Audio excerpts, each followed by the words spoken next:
Bonsoir à tous, vendredi 20 novembre et il est l'heure du JT. Au programme ce soir, l'aéroport d'Angers-Marseille qui étudie différentes pistes pour augmenter son trafic. Un bus pour l'emploi qui se déplace dans toute l'agglomération pour se rapprocher des demandeurs d'emploi. Et puis aussi l'exposition Mini Textile qui se tient au musée Jean Lurçat d'Angers, un univers qui tourne avec ou sans eau, vous le verrez à la fin de cette édition. Mais d'abord, cette information de dernière minute, le député maire d'Avrier, Marc Laffineur, numéro 2 de l'Assemblée nationale, a adressé un courrier au président de la Fédération française de football pour lui demander d'intervenir auprès de la FIFA et faire rejouer le match France-Irlande. Marc Laffineur estime que l'on ne peut pas laisser croire à la jeunesse française que la réussite peut être synonyme de tricherie et d'injustice. Une déclaration qui tombe au moment même où le footballeur Thierry Henry, l'auteur de la fameuse main, annonce lui aussi qu'il serait plus juste que le match soit rejoué.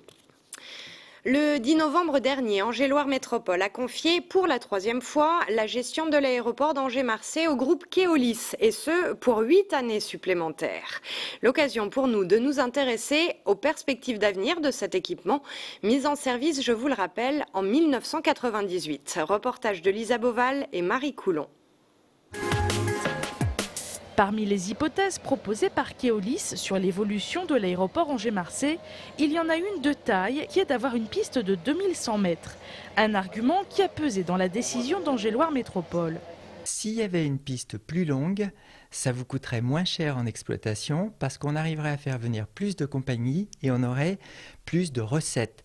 Or, on a décidé de confier à cet exploitant, qu'on appelle un délégataire, on lui a confié une exploitation à ses risques et périls. C'est-à-dire qu'il prend l'engagement des dépenses et il prend l'engagement des recettes. Donc, on a dit, on étudiera s'il est possible d'avoir une piste plus longue. Après plusieurs projets avortés à Angers-Marseille, notamment le vol Angers-Lyon, mais aussi une ligne suspendue en direction de Southampton, l'aéroport compte donc tenter de nouvelles aventures économiques. Mais on connaît surtout les compagnies qui nous ont demandé de venir ici et qui ne peuvent pas pour des raisons d'infrastructure. Partant de là, c'est facile d'imaginer quel type de trafic on peut avoir par rapport à aujourd'hui avec une piste plus longue. On pourrait avoir, comme on dit, des jambes un peu plus longues, aller sur tout autour de la Méditerranée. Aujourd'hui, nous avons par exemple refusé il y a quelques années, 2 ans je crois, des vols, toute une série de vols saisonniers sur Dubrovnik, parce que la piste était telle que l'avion était obligé de faire une escale pour ravitailler en carburant, sinon il était trop lourd au départ d'Angers, donc ça n'intéresse plus les tour opérateurs. Tout ceci va être étudié dans les prochaines années. Dans un futur proche, on parle d'un éventuel vol en direction d'un aéroport très proche de Londres. Peut-être une avancée dans l'affaire des demandeurs d'asile accueillis à Angers. Le préfet de Maine-et-Loire a fait savoir hier que l'État étudie en ce moment la possibilité de créer à Angers un 2e espace régional où les migrants pourraient s'enregistrer. Jusqu'ici, ces derniers devaient obligatoirement aller à Nantes pour le faire. Il est en service depuis déjà un mois, mais c'est hier qu'Angers-Loire Métropole a inauguré le bus emploi à Montreuil-Juigné. Circulant sur l'ensemble de l'agglomération, ce bus est un des outils mis en place dans le cadre du plan d'action territorial de soutien à l'emploi pour lutter contre un taux de chômage qui a augmenté de plus de 35% dans le Maine-et-Loire en un an. Dans cette sorte de cybercentre, les demandeurs d'emploi peuvent consulter les offres disponibles, se documenter ou être conseillés. Autre nouveauté, l'ouverture de points emploi dans 4 communes. Ainsi, les habitants de Beaucouzé, Montreuil-Juigné, Muret-Rigné et Saint-Sylvain d'Anjou n'ont plus à se déplacer jusqu'à Angers pour s'inscrire à Pôle emploi.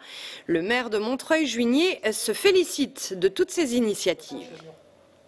Il est très important aujourd'hui que les jeunes en particulier, mais tous les demandeurs d'emploi puissent accéder rapidement au plus près de chez eux à la réponse à leurs questionnements et surtout puissent avoir des contacts pour rechercher cet emploi, surtout dans la période à laquelle nous sommes actuellement.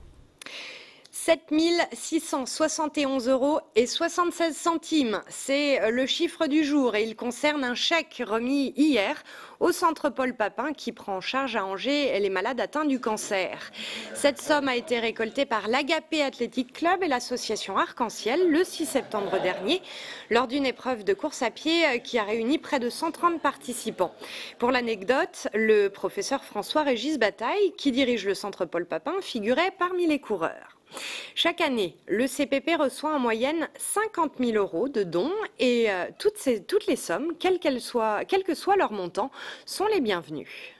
Même une somme comme 8 000 – 10 000 € est une somme qui est importante pour nous parce qu'un projet de recherche sur un an, certains projets qui sont sur un plan fondamental, donc important, ont un coût qui tourne aux alentours de 8, 10, 12 000 €. Donc on ne peut pas dire donc, que cette somme soit une petite somme. Quelques images, elle a débuté fin juin, mais nous ne vous avions pas encore parlé de l'exposition Mini Textile du musée Jean Lurçat. Comme tous les 3 ans, le musée fait découvrir cette année une 60aine d'œuvres venues du monde entier. La thématique est avec ou sans eau et elle a inspiré les artistes. Une bonne nouvelle pour ceux qui n'ont pas eu le temps d'y faire un tour, l'expo qui devait s'arrêter au 15 novembre a été prolongée jusqu'au 3 janvier.